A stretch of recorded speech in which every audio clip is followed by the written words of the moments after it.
Let's go catch him. Di pusat kota Baltimore, orang-orang berkumpul untuk merayakan malam tahun baru. Pesta pergantian tahun tersebut dimeriahkan oleh berbagai kembang api. Namun euforia itu berubah mencekam tatkala satu persatu warga ditembak dari arah yang tak diketahui.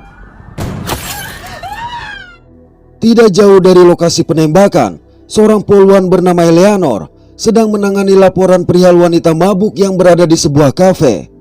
Selang beberapa saat, semua unit menerima panggilan untuk menangani sebuah situasi darurat di alun-alun kota. Lantaran masalah di kafe bukan situasi kritis, Eleanor akhirnya memutuskan pergi. Eleanor kemudian ditugaskan untuk memeriksa sebuah apartemen yang menjadi salah satu TKP. Di sana ia mendapati seorang ibu sedang menangisi anaknya yang tewas tertembak dari peluru yang melalui sebuah jendela. Guna menghindari tembakan susulan yang mungkin saja terjadi, Eleanor segera mematikan lampu. Seorang petugas lantas menyelidiki lintasan peluru untuk mengetahui dari mana tembakan berasal. Ketika alat canggih yang digunakan dari berbagai TKP mengarah ke sebuah unit apartemen di seberang mereka, tiba-tiba unit apartemen tersebut meledak. Hal ini sontak membuat semua penghuni yang panik berhamburan keluar.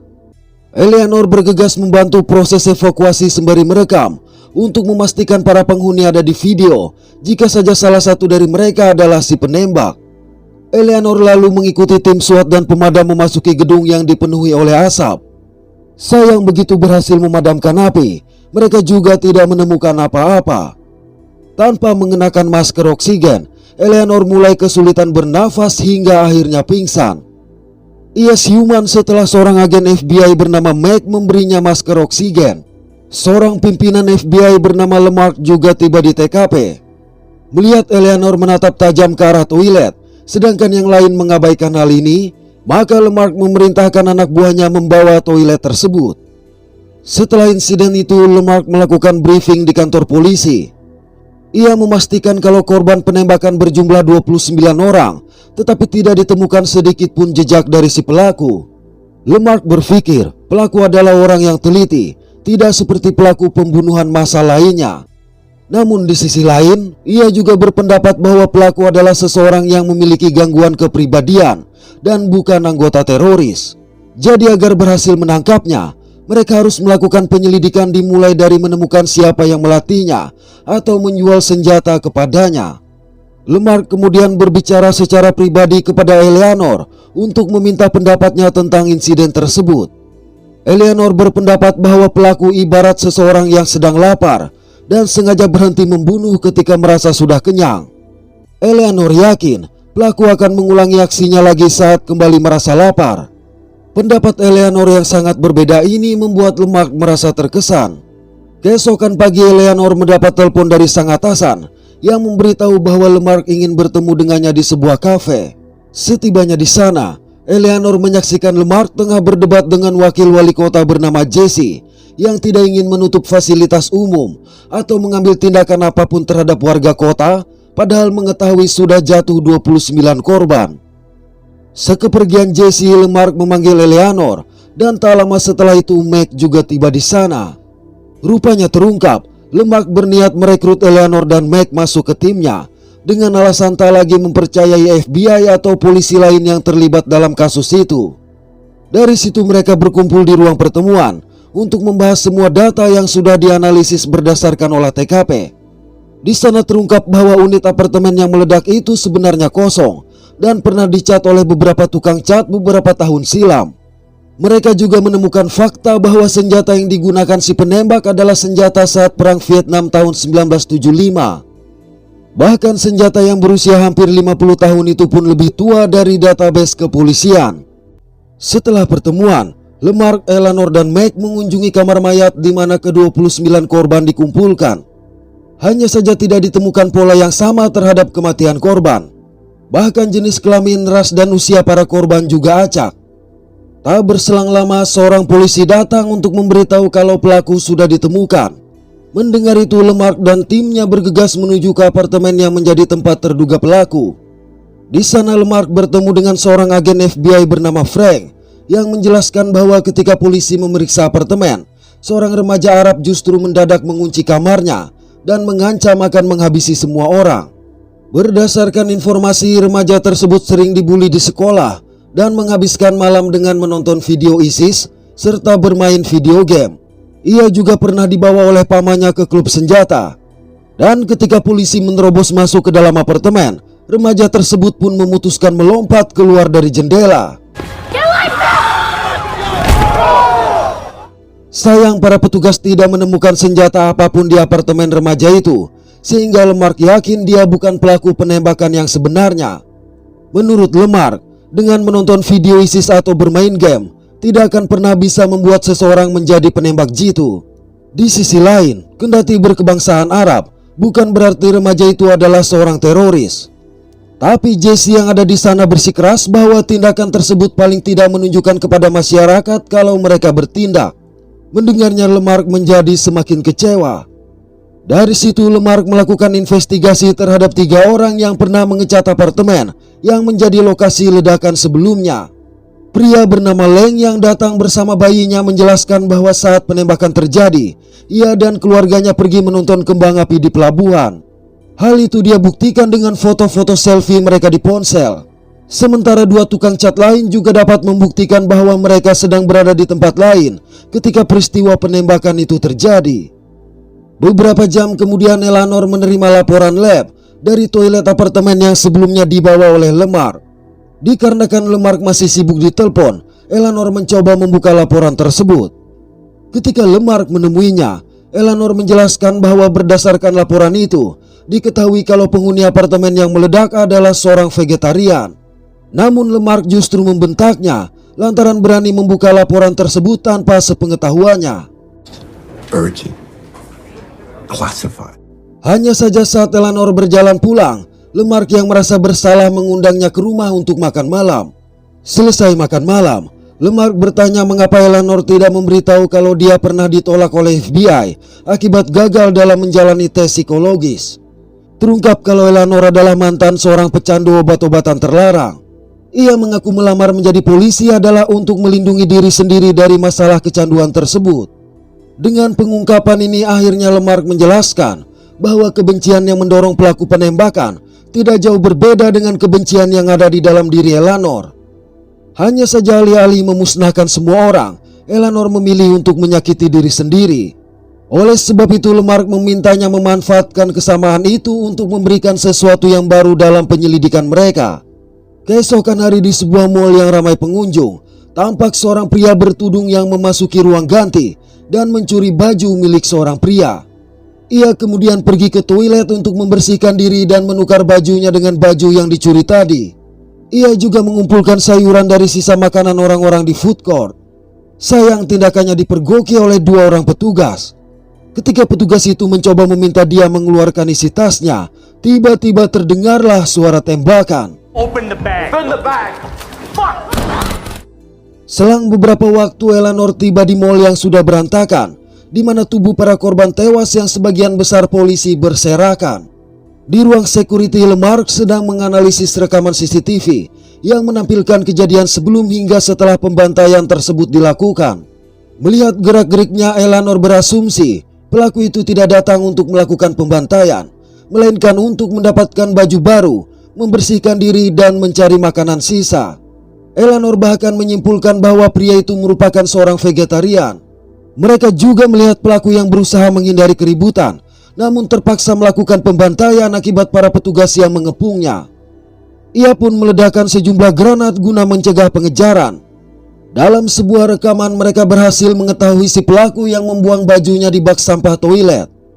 Sayang, Mike yang memeriksa memberitahu kalau petugas kebersihan mall telah membuang isi bak sampah sebelum insiden terjadi. Oleh karenanya Mike dan Eleanor dikirim ke tempat penimbunan sampah untuk mencari baju si pelaku. Sampai di sana Eleanor dan Mike mulai mengais tumpukan sampah berbau untuk mencari baju yang dimaksud. Sementara itu Jesse menekan Lemark untuk segera membuat pengumuman mengenai si pelaku karena khawatir dengan citra pemerintah yang turun di mata masyarakat. Bersamaan dengan itu Mike dan Eleanor tiba dengan membawa kantong yang berisi baju milik terduga pelaku. Selang beberapa saat, sebuah berita memperlihatkan insiden penembakan di mall dan membuka line telepon bagi orang-orang yang mengenal pelaku pembantaian 200 orang itu. Lalu berdasarkan analisis rekaman CCTV mall, diperoleh informasi bahwa dari sepatu pelaku ditemukan serbuk gergaji dan bekas cat. Analisis itu diperkuat dengan laporan lab yang Mac terima mengenai baju yang mereka temukan, di mana terungkap bekas cat dan rambut rapuh umum untuk cedera kepala. Merasa penasaran, maka Eleanor menyelidiki data 3 orang tukang cat yang sebelumnya sempat diinterogasi dan memperhatikan bahwa Leng memiliki 2 pekerjaan cat di waktu yang sama, sehingga mulai merasa curiga. Selang beberapa saat, berita menerima panggilan telepon dari orang tak dikenal yang mengaku bangga dengan pembunuh massal ini. Dia bahkan mengucapkan banyak komentar rasis dan mengancam penyiar berita. Sementara panggilan itu berlangsung, FBI melakukan pelacakan dan berhasil menemukan lokasinya. Alhasil dengan 2 buah helikopter, Lemark dan timnya terbang menuju ke lokasi. Dalam perjalanan, Eleanor berkata bahwa si pelaku berbicara untuk mewakili kelompok dan profilnya sangat tidak cocok dengan pelaku penembakan yang merupakan seorang penyendiri. Jadi merasa yakin orang itu bukan si pelaku, tapi Lemark menegaskan kalau mereka tetap harus mengikuti perintah meski mengetahui itu adalah salah. Sampai di lokasi, mereka memperhatikan sekelompok target yang turun dari sebuah mobil dan memasuki supermarket. Lantas sesuai dengan rencana, mereka mulai mengevakuasi para pengunjung yang datang ke supermarket itu. Sayang, seorang pria tua yang tidak bisa membaca dan mendengar menyebabkan para target menyadarinya, sehingga kekacauan pun terjadi.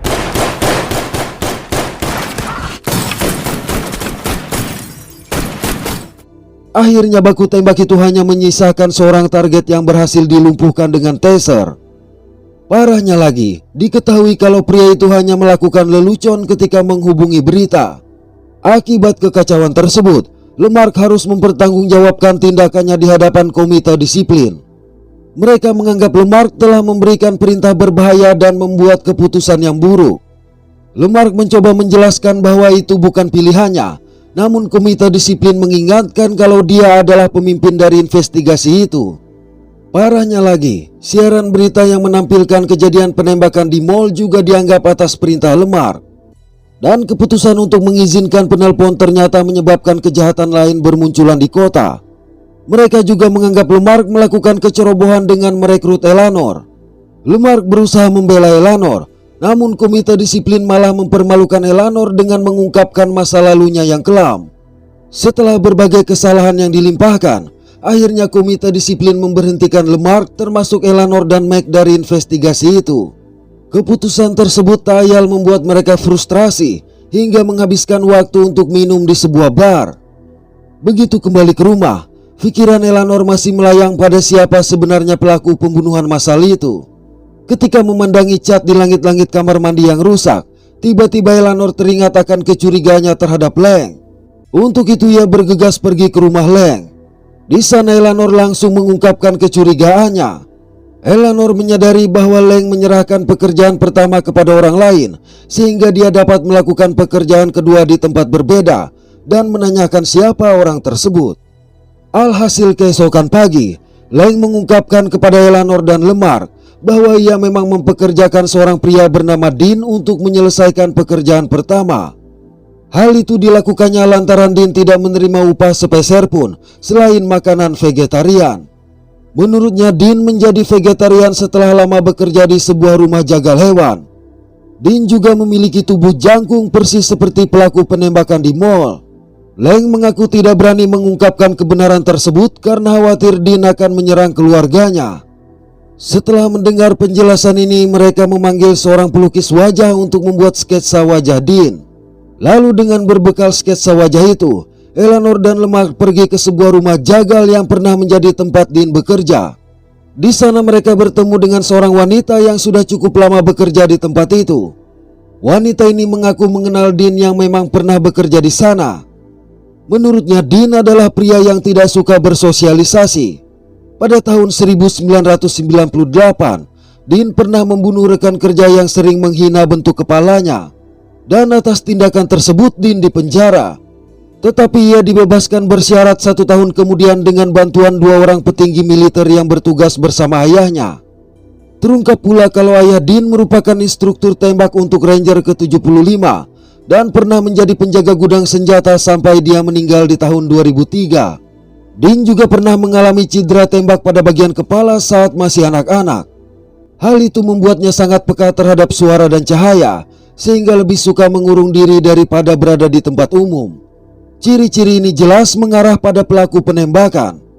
Oleh sebab itu, Lemark dan Eleanor memutuskan pergi ke rumah ibu Dean yang berada di sebuah tempat terpencil. Sampai di sana, Eleanor berniat meminta bantuan karena mengetahui Dean adalah seorang pembunuh yang terlatih.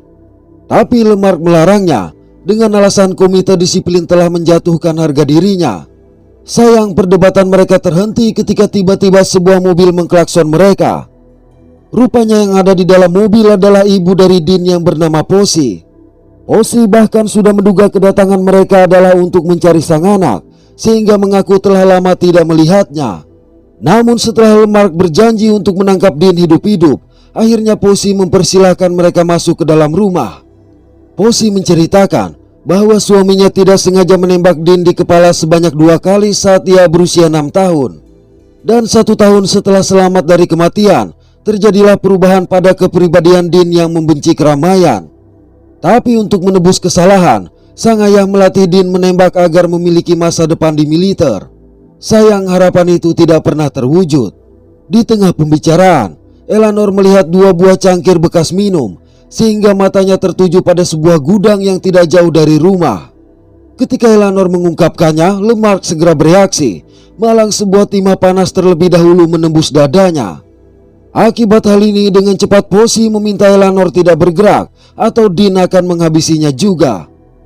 Dalam posisi terjebak, Eleanor berpikir cepat dengan meminta Posey menyita ponsel dan senjatanya serta membujuk Dean keluar.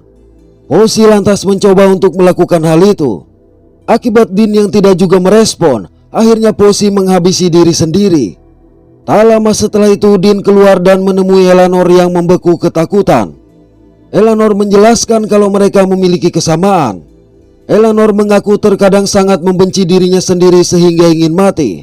Tapi di sisi lain akan lebih mudah untuk mencintai diri sendiri jika semua oranglah yang mati. Mendengar itu, Dean mengungkapkan bahwa tujuannya membunuh 200 orang sebelumnya hanyalah karena kesal dengan orang-orang yang membuat kebisingan. Ia bahkan tidak dapat lagi menikmati bintang-bintang di malam hari akibat lampu-lampu yang menyala. Ia pernah ingin pergi ke tempat yang jauh, tetapi tidak ada lagi tempat yang tidak memiliki penghuni dan selalu membutuhkan uang. Dikarenakan tidak bisa menemukan ketenangan, maka dirinya memutuskan untuk memberikan pembalasan. Setelah pengungkapan itu, Dean meminta Eleanor menghabisinya tepat di samping tubuh sang ibu dan membakar tubuh mereka agar wajahnya tidak terpampang di berita. Sayang, bersamaan dengan itu mereka mendengar suara sirine polisi, sehingga Dean langsung menghajar Eleanor karena dianggap menjebaknya. Dean kemudian menyeret Eleanor ke basement gudang dan mengikatnya. Eleanor berusaha menjelaskan kalau dia sama sekali tidak melapor dan para polisi itu pasti mendengar suara tembakan. Tetapi Dean tidak lagi mempercayainya dan langsung menghabisi seorang polisi. Melihat itu, sang rekan segera meminta bantuan. Naas ia juga harus berakhir. Sesaat setelah laporan diterima, lebih banyak polisi yang berdatangan untuk mengepung gudang tersebut. Namun Dean tetap meledakkan gudang itu. Marah dengan tindakan Dean, terpaksa Eleanor menggigit lehernya hingga robek. Hanya saja Dean tidak membunuh Eleanor dan meninggalkannya begitu saja. Sementara itu, semakin banyak petugas yang dikerahkan guna menemukan Dean. Akibat luka yang diderita, Dean akhirnya tak mampu melanjutkan pelarian.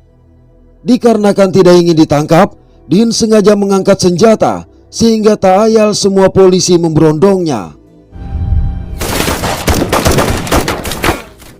Setelah insiden tersebut, Jesse dan wali kota meminta Eleanor menandatangani perjanjian untuk merahasiakan kejadian di gudang dan harus menyetujui bahwa seluruh operasi itu adalah kerjasama polisi dan FBI yang didukung oleh pemerintah negara bagian.